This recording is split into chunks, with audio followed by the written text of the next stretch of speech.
What did our nation's founders have to say about democracy anyway? Thomas Paine, who was the father of the American Revolution, said a democracy is the vilest form of government there is. He didn't say it was one of the worst forms of government. He said it was the vilest form of government there is. James Madison, the author of the United States Constitution, had this to say about democracies. He said, democracies have ever been spectacles of turbulence and contention, have ever been found incompatible with personal security or the rights of property, and have, in general, been as short in their lives as they have been violent in their deaths. John Adams, he said, remember, democracy never lasts long. It soon wastes, exhausts, and murders itself. There never was a democracy yet that didn't commit suicide. Alexander Hamilton, he said, we are now forming a republican form of government. He said, real liberty is not found in the extremes of democracy, but in moderate governments. If we incline too much to democracy, we shall soon shoot into a monarchy or some other form of dictatorship.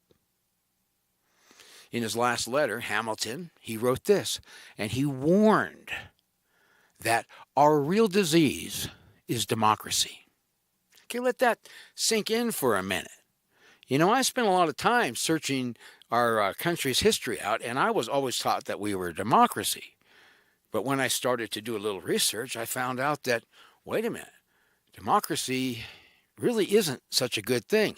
Then I began to wonder, how far back can I research this and find what can I find about democracy? And can I find anything that would be, I don't know, good about democracy? Well, as far as I could find, I went back to 384 to 322 BC. It took me back to Aristotle. Now, Aristotle said, of the true forms of government, there are only three. And he says, and I say, if you take and break this down, what he says, you'll see that almost every form of government out here, you can take and put them into this category of these three true forms. He said first there was a kingship, then there was the aristocracy, and then there was a constitutional form of government. And constitution is synonymous with covenant or contract. Okay? Now, each one of these governments, he said, has its perversion. And that's the word he used, perversion. He said for a kingship, its perversion would be a tyranny or a tyrant king or a dictator. See how that falls into a category?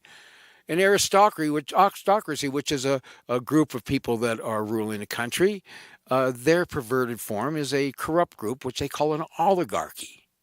And for the constitutional form of government, the form of government that our founding fathers established here, Aristotle said that its perversion is democracy. Okay, now what does our Constitution have to say about our nation's form of government? Well, if you go to Article 4, Section 4 of the United States Constitution, it says, the United States shall guarantee to every state in this union a republican form of government. It doesn't say a democratic republican form of government. It doesn't say a democratic socialist form of government. It says a republican form of government. I don't know. Do you remember pledging your allegiance to the flag every day? I mean, I can remember pledge allegiance to the flag, United States of America, and to the republic for which it stands. I mean, the evidence of what our nation's founding fathers established is everywhere you look. They didn't establish a democracy. They established a republic. So what's the difference between a democracy and a republic? Well, I'm going to give you what I call my simple definition. And it is simple. In a democracy, your rights are subject to the will of the majority. Whatever the majority votes in, that's what everybody else has to do. In a republic, your rights are protected. They're protected from the will of the majority. Exact opposite. Exact opposite. So you can see there's clearly what? Not only a big difference, but a huge difference. A democracy and a republic are diametrically opposed to each other. You can't mix the two. Now, can democracy, can it ever be a permanent form of government? Well, the answer to that is no, and here's why. Let me explain to you how this democratic process works and why it cannot be a permanent form of government. It's pretty simple. Democracy is not a form of government at all. It never has been, it never will be.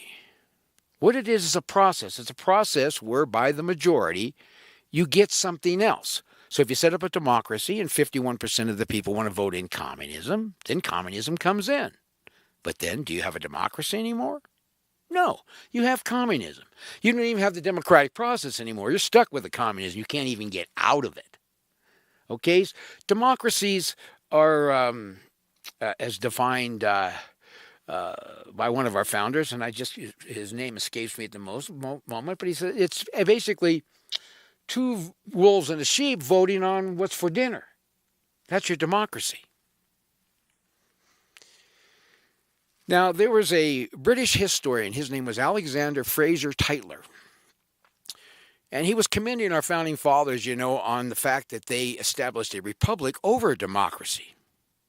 And this is what he said about democracy. You might find this interesting.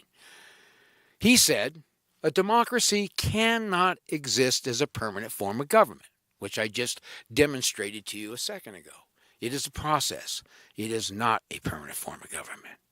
He went on to say, it can only exist until the voters discover that they can vote themselves the largest from the public treasury. Sound familiar? From that moment on, the majority always votes for the candidate promising the most benefits from the public treasury, with the result that a democracy always collapses over loose fiscal policy, always to be followed by a dictatorship. And that was Alexander Tytler. Okay, knowing that, why do you think the political left consists of socialists, communists, social justice warriors, Antifa, Black Lives Matters, the KKK, La Raza, Acorn, and of course our favorite, the National Socialists? And why do you think all of these anti-American, anti-constitutional political groups rally around the Democratic Party? If democracy is the perversion of a constitutional form of government, what does that make the people who promote it? I am the ghetto man. If you are politically correct, then you are legally wrong. And if you're not part of the solution, then you are the problem. Thank you for watching, and please subscribe and please follow.